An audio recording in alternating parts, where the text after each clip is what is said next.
Hello everyone, welcome back to making an achiever. और आज हम करने वाले हैं चैप्टर वेव्स। ठीक है, तो सबसे पहले बात करते हैं अपन वेव होती क्या है। वेव एक ऐसा डिस्टर्बेंस है जिससे हम एनर्जी को ट्रांसफ़र करते हैं। एक पार्टिकल से दूसरे पार्टिकल में एनर्जी ट्रांसफ़र होती है और एनर्जी आगे चलती जाती है without actual flow of matter. ठीक है, ये वेव है। वेव मोशन क्या होता है? Transfer of energy and momentum. Wave motion के अंदर क्या होता है? एनर्जी और मोमेंटम का ट्रांसफ़र होता है। Medium must possess inertia. Inertia होना चाहिए ताकि वो काइनेटिक एनर्जी को स्टोर कर सके। Must be elastic. अगर इलास्टिक होगा तभी तो ये ऊपर नीचे वाइब्रेट कर पाएगा, तो इलास्टिसिटी भी ज़रूरत है। और should be minimum frictional force. अगर फ्रिक्शन ज़्यादा होगा तो ये क्या होगा? वेव जल्दी से गायब हो जाएगी डैम्पिंग की वजह से। ठीक है, अब कैरेक्टरिस्टिक ऑफ वेव मोशन। तो ये सब कैरेक्टरिस्टिक होती हैं वेव मोशन की, यानी कि पीरियोडिक होना चाहिए। ठीक है, रेगुलर फेज डिफरेंस होना चाहिए इसके अंदर। और वेलोसिटी ऑफ वेव क्या होती है? ये अलग होती है वेलोसिटी ऑफ पार्टिकल से। ठीक है, velocity of wave is equals to velocity is not equal to velocity of particle. इसकी टर्म्स एम्पलीट्यूड, मैक्सिमम डिस्प्लेसमेंट बोलते हैं। ठीक है, टाइम पीरियड आता है कि एक चक्कर कितनी देर में लगा रहा है। फ्रीक्वेंसी, यानी कि एक सेकंड के अंदर कितने चक्कर लगा रहा है। वेवलेंथ, वेवलेंथ दो नोड्स के बीच का डिस्टेंस, यहाँ से लेके यहाँ तक का जो डिस्टेंस है दैट इज़ वेवलेंथ, यानी एक कंप्लीट वेव जिसमें बन रही हो। Wave number is 1/λ। ठीक है, फेज जैसे कि अपने पास है a sine omega t, so this here wait a minute, sine omega t plus five. तो अपने पास ये क्या है? ये फेज़ है। ठीक है, और किन्हीं दो को माइनस कर देते हैं तो हमारे पास जो आता है वो आता है फेज़ डिफरेंस आता है। दो वेव के फेज़ को माइनस कर देंगे, उन दोनों में जो डिफरेंस होगा फेज़ डिफरेंस। अब हम बात करते हैं relationship between frequency, speed and wavelength. Speed क्या होता है? Lambda upon T. ठीक है, स्पीड का फॉर्मूला है लैम्डा अपॉन टी। और फ्रीक्वेंसी, एक सेकेंड, जस्ट अ मिनट,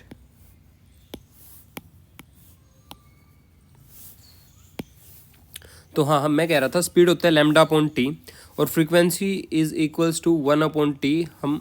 हमें ये भी पता होना चाहिए एक। ठीक है, तो हम यहाँ से लिख सकते हैं frequency is equals to V into lambda.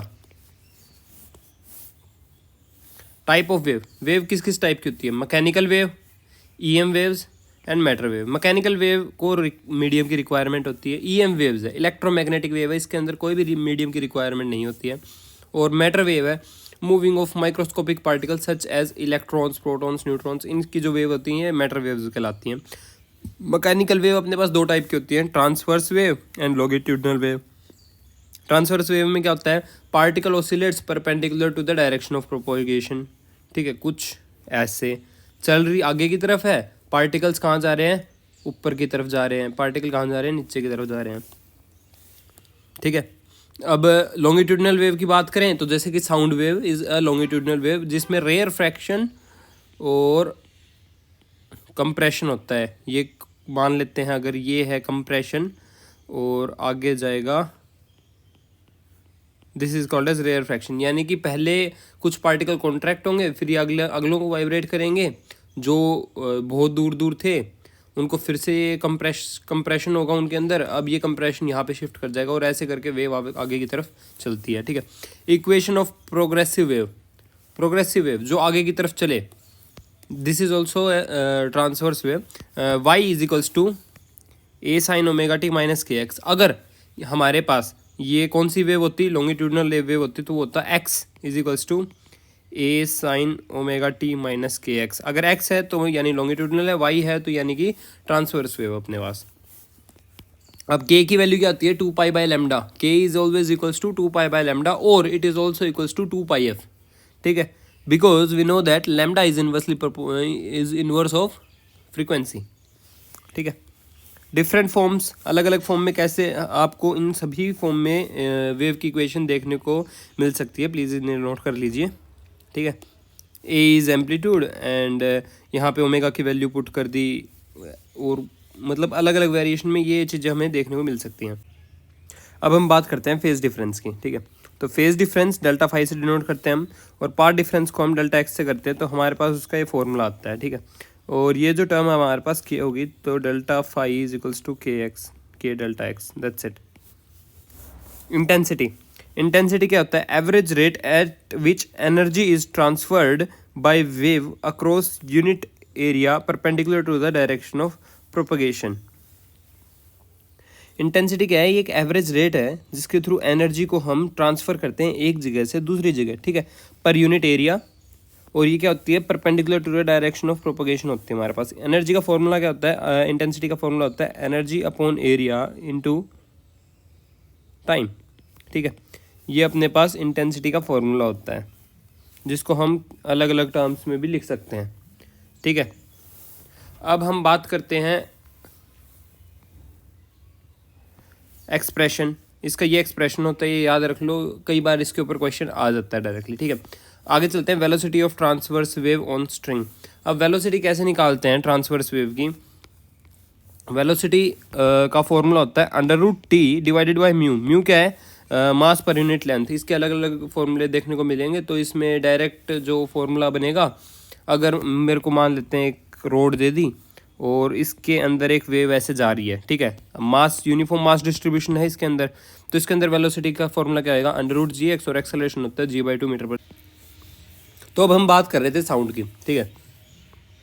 तो साउंड क्या है? एक फॉर्म ऑफ एनर्जी है, ठीक है, जो सेंसेशन ऑफ हियरिंग प्रोड्यूस करती है।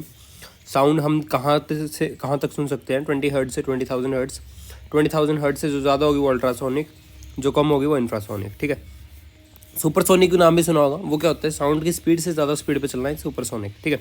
अब न्यूटन ने फॉर्मूला दिया। न्यूटन ने बोला कि जो साउंड है ना, वो अपने पास है आइसोथर्मल प्रोसेस, ठीक है।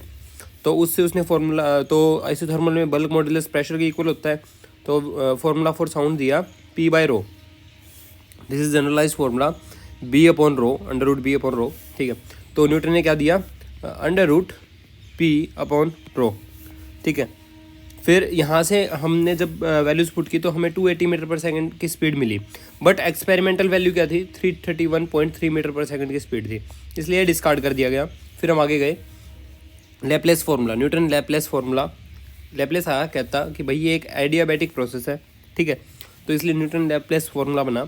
उसके अंदर क्या हुआ कि हमने एडियाबैटिक प्रोसेस है तो बल्क मॉडुलस की वैल्यू एडियाबैटिक में होती है P/ρ, तो हमने इसको रखा गामा P, ठीक है।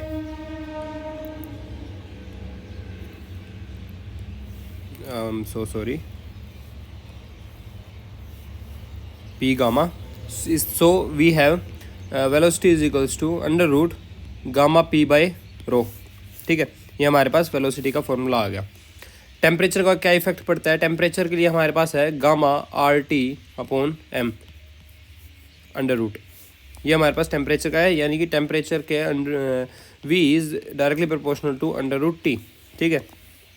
T केल्विन में, अगर सेल्सियस में दे रखा हो तो हम इसको डिराइव कर सकते हैं, और हमारे पास बायोनोमियल लगाने के बाद ये बन जाएगा इसकी 576। तो अपने पास बनेगा V0 1 + T/576, ठीक है।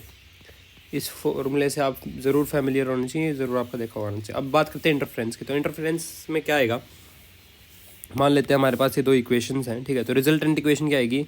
जिसका मान लेते हैं हमारे पास A1 था, A2 था, तो रिजल्टेंट आया अपने पास A एम्पलीट्यूड, ठीक है, sin ω t minus KX plus theta, ठीक है। ये कोई एंगल बना अपने पास थीटा रिजल्टेंट में। हमने इमेजिन कर लिया जो हमारा फिलहाल रिजल्टेंट है, ठीक है। तो इसमें अब एम्पलीट्यूड A की वैल्यू हम कैसे निकाल सकते हैं? A की वैल्यू निकालते हैं हम A1 का स्क्वायर प्लस A2 का square plus 2A1 A2 cos phi, ठीक है। इंटेंसिटी जो होती है वो क्या होती है? I1 + I2 + 2 under root I1 I2 cos phi. ये इंटेंसिटी का फॉर्मूला होगा अपने पास। tan थीटा का भी यूज़ करना हो तो जो वेक्टर में पढ़ा था वही अपने पास tan थीटा का फॉर्मूला होता है, ठीक है। अब टाइप ऑफ इंटरफ्रेंस कैसे कैसे होते हैं? कंस्ट्रक्टिव और डिस्ट्रक्टिव। इंटरफ्रेंस क्या होंगे? जैसे सुपर इम्पोजिशन पड़ी थी, सेम चीज़ वो है। अब कंस्ट्रक्टिव हो सकती है, बढ़ भी जाए, डिस्ट्रक्टिव हो सकती है, घट भी जाए, ठीक है। तो उसके अंदर पाथ डिफरेंस कैसे कैसे होते हैं, कंस्ट्रक्टिव के अंदर n लैम्डा होता है पाथ डिफरेंस, और फेज डिफरेंस होता है 2 पाई n। डिस्ट्रक्टिव के अंदर क्या होता है 2n+1 lambda upon 2 and 2n+1 पाई। ये आपको पता होना चाहिए, आप लिख लीजिए, याद कर लो। तो इसके अंदर हम लिखेंगे delta X is equals to N lambda, यहाँ पे लिखेंगे delta X is equals to N 2 pi n, ठीक है। यहाँ पे मैं लिखूँगा delta phi is equals to 2 pi n+1, sorry 2n+1 lambda upon 2। यहाँ पे लिखूँगा delta phi is equals to 2n+1 into में पाई, ठीक है। स्टेशनरी वेव, स्टेशनरी वेव क्या होती है, एक वेव जो रुकी होती है उसका अपने पास ये इक्वेशन होती है, हमें पता होनी चाहिए। अब बात करते हैं डॉपलर्स इफेक्ट की। तो डॉपलर्स इफेक्ट क्या होता है, उसके अंदर क्या डॉपलर्स इफेक्ट बोल रहा है हमें कि the apparent change in observed frequency of the sound from a source due to relative motion between the source and the observer. Observer और सोर्स के बीच में रिलेटिव मोशन हो रखा होता है, इस वजह से अपेरेंट चेंज आता है फ्रीक्वेंसी के अंदर। सुनने में हमें बढ़ी हुई या घटी हुई फ्रीक्वेंसी सुनाई देती है एक्चुअल फ्रीक्वेंसी से, ठीक है। Doppler effect is observed in both mechanical and electromagnetic wave, ठीक है, यानी कि जिनमें मीडियम रिक्वायर्ड है एंड जिनमें नो मीडियम रिक्वायर्ड, ठीक है। अब बात करते हैं बीट्स की, फॉर्मूला अभी करते हैं, रुको। तो बीट्स क्या होता है, द पीरियोडिक वैक्सिंग और waning of sound due to superposition of wave of slightly different frequency, यानी कि हमारे पास दो फ्रीक्वेंसीज थी, एक 500 और एक 505, ठीक है। तो ये दोनों सुपर इम्पोज कर रही है, तो हमें कुछ अलग से बीट्स सुनाई देंगे। इन दोनों का डिफरेंस क्या होगा, दैट इज 5। तो हमारे पास 5 बीट्स आ गई, यानी दोनों फ्रीक्वेंसीज के बीच का डिफरेंस, ठीक है। अब डॉपलर इफेक्ट का फॉर्मूला क्या है, फॉर्मूला है अपने पास, apparent frequency will be f naught velocity of sound in air plus velocity of the object will be divided by velocity of sound in air minus velocity of the source, ठीक है। अब जो sign convention है हमें इनके लिए पता होनी चाहिए, ठीक है, वेलोसिटी ऑफ ऑब्जेक्ट और वेलोसिटी ऑफ सोर्स। अगर कोई पास आने की ट्राई कर रहा है तो हम पॉजिटिव लेंगे उसकी वेलोसिटी, अगर कोई दूर जाने की ट्राई कर रहा है तो उसकी वेलोसिटी हम क्या कर लेंगे, नेगेटिव कर लेंगे। फॉर एग्जांपल ये जा रही है 5 मीटर पर सेकंड की स्पीड से और ये जा रही है 10 मीटर पर सेकंड की स्पीड से, ठीक है। और ये है ट्रेन है और ये बंदा है जो इसके पीछे पीछे भाग रहा है। तो क्या होगा कि ये वाला जो बंदा है, ये इंसान जो है, ये इस ट्रेन के पीछे भागने की कोशिश कर रहा है, ठीक है।